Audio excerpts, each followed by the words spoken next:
छत्तीसगढ़ में कई रियासतें हुई, मगर एक रियासत ऐसी भी है जिसका ज़िक्र जब आता है तो कई सारी चीज़ें आती हैं। उसकी शान व शौकत, महल की बनावट, महल का भव्य दरवाज़ा और राजे रजवाड़ों के बीच जिस तरीके से वो सामने आया, वो सारी बातें। आज हम पहुँचे हैं कवर्धा के महल में, जहाँ हमारे साथ है राजा योगेश्वर राज सिंह जी, जिनसे हम बात करेंगे और जानेंगे कि किस तरीके से इस पूरे महल के बारे में जो बहुत सारी बातें हैं, जिस तरीके से कहानियाँ हैं इस महल के बारे में, और सबसे महत्वपूर्ण बात कि जिस तरीके से इस महल को बनाया गया और उसके बाद इस महल को आज तक इतनी शान व शौकत से सजा के रखा गया है, एक धूल नहीं फर्श पर, क्योंकि जिस तरीके से ये अपने महल को सजा के रखते हैं और जिस तरीके से इसे एक नया रूप दे करके रखा है, साफ़ सुथरा साबित तरीके से, जहाँ हम देखते हैं कि बहुत सारी धरोहरें एक तरीके से ढह गई, बर्बाद हो गई, मगर लोग बचा नहीं पाए, राजा बचा नहीं पाए। मगर ऐसे समय में भी इतने साल से इसे सजो के रखने की जो बात होती है वो काफ़ी शानदार है। सर, आपका बहुत बहुत स्वागत है TCP 24 पर। Thank you. साथ में हमारा आज युवराज भी हैं, आपका भी बहुत बहुत स्वागत है।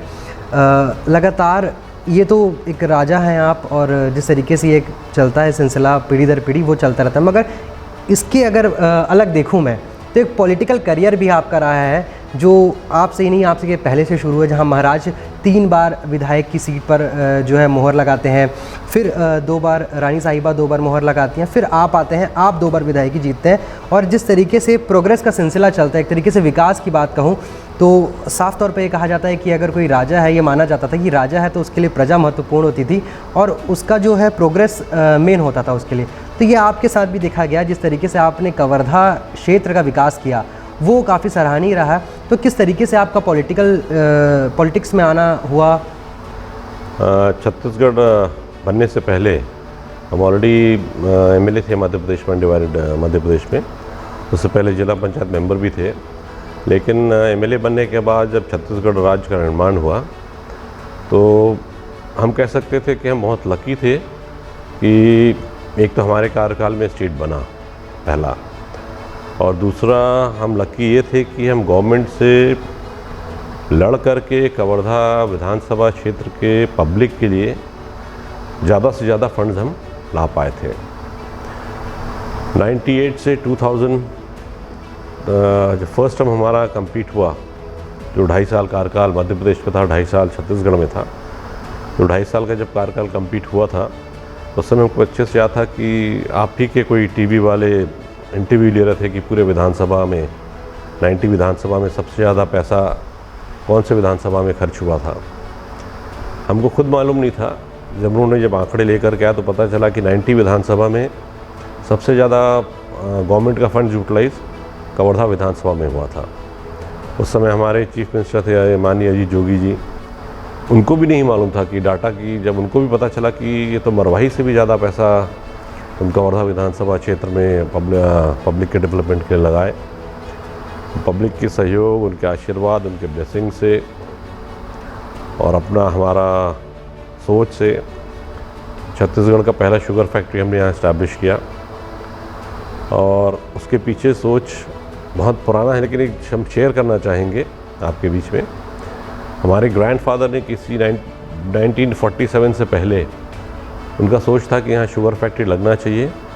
उन्हें उस ज़माने में ब्रिटिश गवर्नमेंट को उन्होंने चिट्ठी लिखा था, पहले ब्रिटिश गवर्नमेंट से परमिशन लेना पड़ता था, तो उस टाइम ब्रिटिश गवर्नमेंट ने मना कर दिया था। जब छत्तीसगढ़ राज्य का निर्माण हुआ, हमने वो चिट्ठी जोगी जी को दिखाया, हमारे तत्काल चीफ मिनिस्टर को। हमने कहा कि साहब हमको शुगर फैक्ट्री चाहिए, तो काफ़ी आनाकानी किए, जैसे होता है कि लोग बाग नहीं और कुछ कर लो, ये कर लो, वो कर लो, मंत्री बना देते हैं, ये कर देते हैं। मैंने कहा नहीं साहब, वो शुगर फैक्ट्री दीजिए। तो बोले अब हम समझ रहे हैं कि तुम अपने ग्रैंडफादर का जो इच्छा थी उसको पूरा करना चाहते हैं।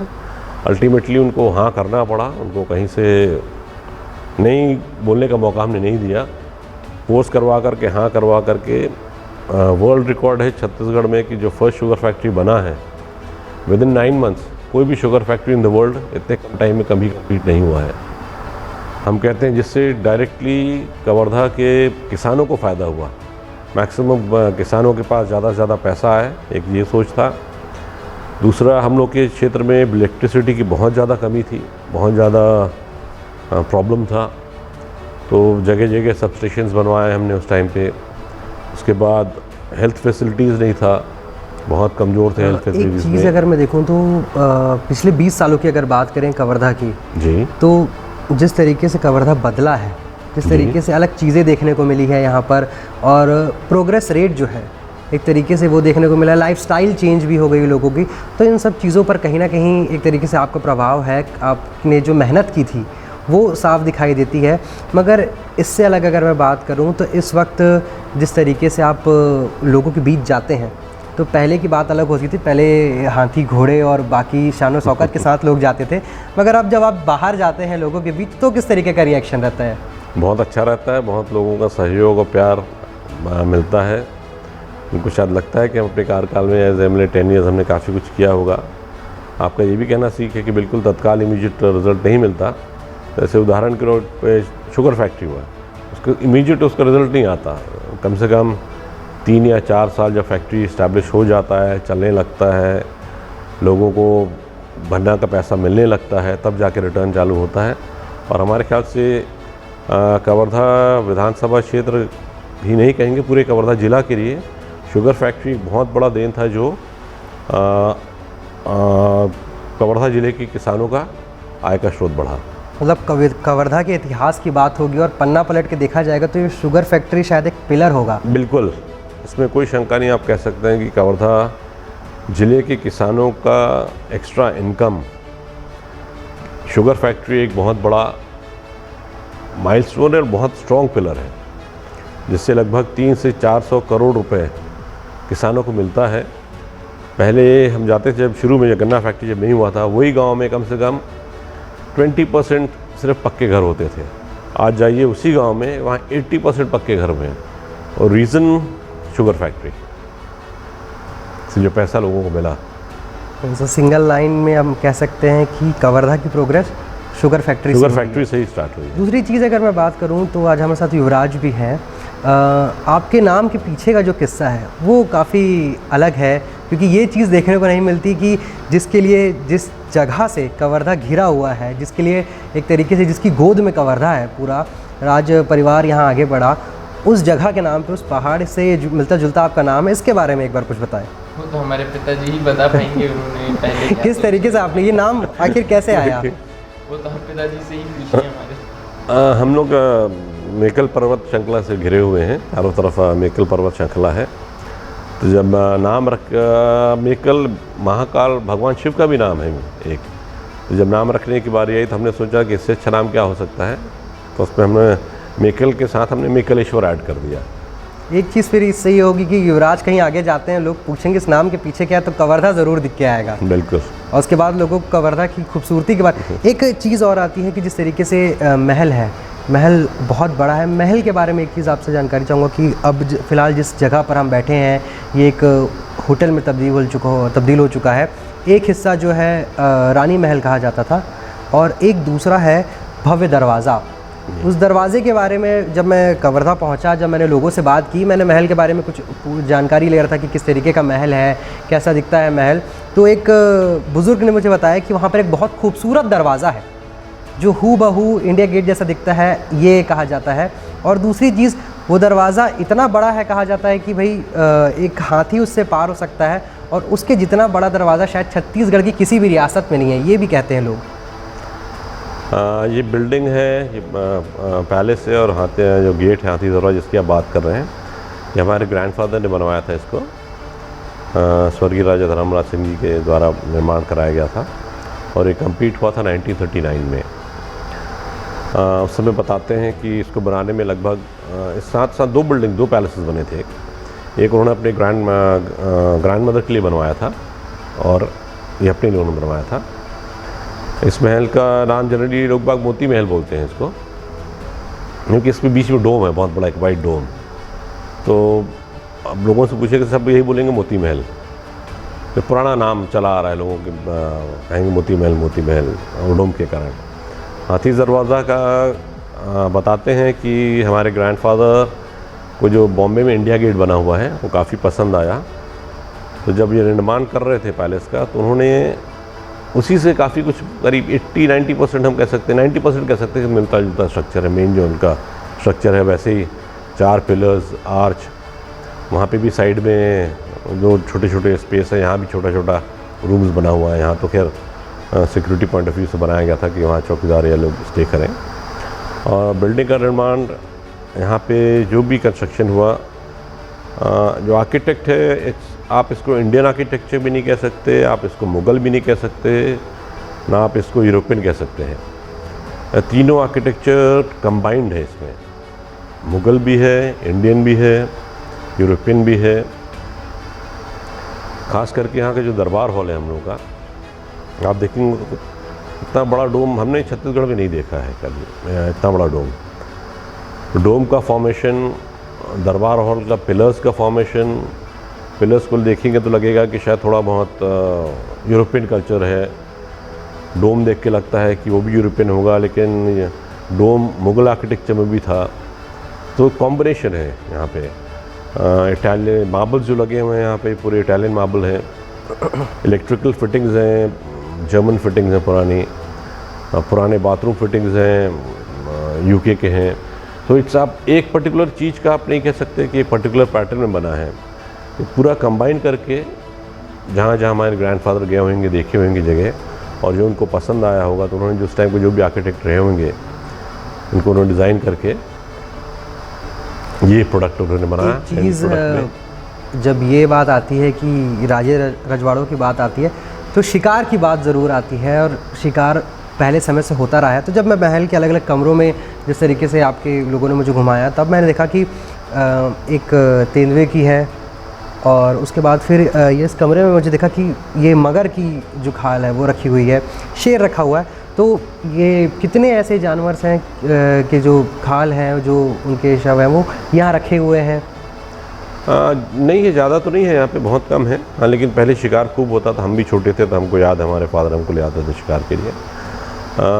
लेकिन हम तो शुरू से ही प्रोटेक्शन में रहे हैं, और ये बहुत अच्छा सब्जेक्ट निकाला आपने। इसमें हम एक चीज़ और ऐड करना चाहेंगे। जब छत्तीसगढ़ फॉर्मेशन हुआ तो हम लोग के बगल में मध्य प्रदेश है, वहाँ पे एक बहुत फेमस नेशनल पार्क है कान्हा। तो फॉर्मेशन होने के बाद कान्हा का बफर जोन करीब 182 स्क्वायर किलोमीटर्स वो आ गया छत्तीसगढ़ में। तो छत्तीसगढ़ में आया तो हम तो शौकीन थे ही कि वाइल्ड लाइफ प्रोटेक्शन के लिए। उसमें भी हमको काफ़ी मशक्क़त करना पड़ा था, क्योंकि उस टाइम भी काफ़ी लोग हमारा विरोध किए थे, जिसके कारण हमको नुकसान भी झेलना पड़ा। हमने कहा कि इसको सबसे पहले इसको वाइल्ड लाइफ सेंचुरी बनाया जाए। तो हमने उसका नामकरण करके गवर्नमेंट से उसका नाम भूरमदेव वाइल्ड लाइफ सेंचुरी हम लोगों ने निर्माण कराया उसको। और धीरे धीरे उसका हमको एरिया भी बढ़ाना था, क्योंकि छोटा था एरिया। उसको धीरे धीरे एरिया हम लोगों ने बढ़ा करके लगभग 350 स्क्वायर किलोमीटर कर दिया है हमने। और रीज़न ये था कि एक तरफ कान्हा है, एक तरफ अचानक मार्ग है। तो ये जो पूरा मेकल हिल्स जो है, ये पूरा कॉरिडोर है टाइगर्स का, और ये काफ़ी आगे निकल जाता है पेंच तक। गवर्नमेंट ऑफ इंडिया इसके ऊपर काम भी कर रही है आजकल, तो प्रोजेक्ट टाइगर कॉरिडोर के नाम से। तो हम लोगों ने इसका निर्माण कराया, और यहाँ टाइगर्स, जो भी टाइगर्स हैं कान्हा में, खास करके टाइगर्सेस, वो अपने बच्चों को बचाने के लिए वो यहाँ भूरमदेव वाइल्ड लाइफ सेंचुरी में आकर के बच्चे देते हैं अपने। और अभी भी हमारे ख्याल से 10 से 11 टाइगर्स यहाँ पे हैं, और लगभग 5-6 टाइगर्स मारे भी जा चुके हैं। मतलब एक सेफ साइड है टाइगर्स के लिए भूरमदेव वाइल्ड लाइफ सेंचुरी बुलाया? जी हाँ, बहुत सेफ साइड है। तो कहीं ना कहीं ये भी जो काम था वो बहुत पहले हुआ, और उसका असर अब देखने को मिल रहा है। 10 साल बाद, उसके बाद सेंचुरी बनाने के बाद कोई भी जंगल को करीब 10 साल लगता है रिवाइव करने के लिए, कम से कम 10 साल बाद। अब यहाँ जैसे कान्हा में ड्राइव के लिए जाते हैं लोग, यहाँ भी ड्राइव के लिए जाते हैं लोग, बाकायदा फॉरेस्ट डिपार्टमेंट जिप्सी लेकर के घुमाने ले जाती है लोगों को। एक चीज़ और आती है, लोगों का अक्सर ये सवाल होता है, जो राज परिवार होता है उनके रिचुअल्स क्या होते हैं, उनके जो फेस्टिवल्स होते हैं वो क्या होते हैं। तो इसके बारे में आप कुछ बताएं कि किस तरीके से जो आपका वंश है उसमें कौन सा महत्वपूर्ण फेस्टिवल होता है, और वो उसका इम्पोर्टेंस क्या है पूरा? हम लोग के यहाँ 5-6 फेस्टिवल्स हैं जो काफ़ी धूमधाम से हम लोग बनाते हैं। हालांकि पिछले साल हम लोग नहीं बना पाए कोरोना के कारण। कभी मौका लगेगा तो आप लोग आइए कभी फेस्टिवल देखने के लिए। हम लोग का एक फेस्टिवल है, बहुत टिपिकल फेस्टिवल है छत्तीसगढ़ का, भोजली। वो हम लोग यहाँ बहुत धूमधाम से मनाते हैं, क्योंकि हम लोग ट्राइबल्स हैं, गोंड राजगोंड्स हैं। तो हम लोग का एक और फेस्टिवल है गौरा, गोवर्धन पूजा जिसको बोलते हैं आप लोग, तो दिवाली के नेक्स्ट डे मनाया जाता है। वो हम लोग का बहुत में एक महत्वपूर्ण पूजा है, और एक आता है हरेली, जिसको छत्तीसगढ़ में हरेली कहते हैं, वो भी हम लोग का बहुत एक इम्पोर्टेंट फेस्टिवल है। और दशहरा भी हम लोग बहुत धूमधाम से मनाते हैं साथ में, क्योंकि इस फैमिली में हम पैदा हुए, सभी कास्ट के यहाँ लोग आते हैं, सभी क्लास के भी लोग आते हैं, तो हम लोग यहाँ महल में ताजिया भी मनाते हैं। तो मतलब हम लोग सभी फेस्टिवल्स मिलजुल के बनाते आते आ रहे हैं, लेकिन जो प्रमुख फेस्टिवल्स हमने उसका आपको लास्ट बताया में एक कोई किस्सा, मतलब जब आपने शुरुआत की, जब आपका जन्म हुआ तब से लेकर अब तक अगर बात करूं, तो महल से जुड़ा कोई भी एक किस्सा जो आपको सबसे ज़्यादा यादगार हो। किस्से तो अनेकों होंगे, बहुत सारे किस्से होंगे, लेकिन बहुत डिफिकल्ट है कहना कोई एक किस्सा। कोई बहुत सारे किस्से हैं, ये बहुत सवाल सारे मैं आपसे भी पूछूंगा, क्योंकि आपसे भी ज़रूरी है, क्योंकि महल के अगले, इस पीढ़ी के अगला युवराज आप हैं। और एक बात और, किस्से पर भी मैं वापस आऊँगा, मगर जो रानी साहिबा हैं वो त्रिपुरा की राजकुमारी हैं। जी हाँ, जी हाँ। तो इतना दूर जो है कनेक्शन, हम तो हमारे ख्याल से किस्मत था वहाँ पे शादी होना। तो शादी, बहुत अच्छा क्वेश्चन किया आप लोगों ने। 3 चीज़ कहा जाता है हम लोग के मैथोलॉजी में, आदमी का पैदाइश, आदमी का शादी और आदमी का मरण। ये सब ऊपर से लिख के आया हुआ है।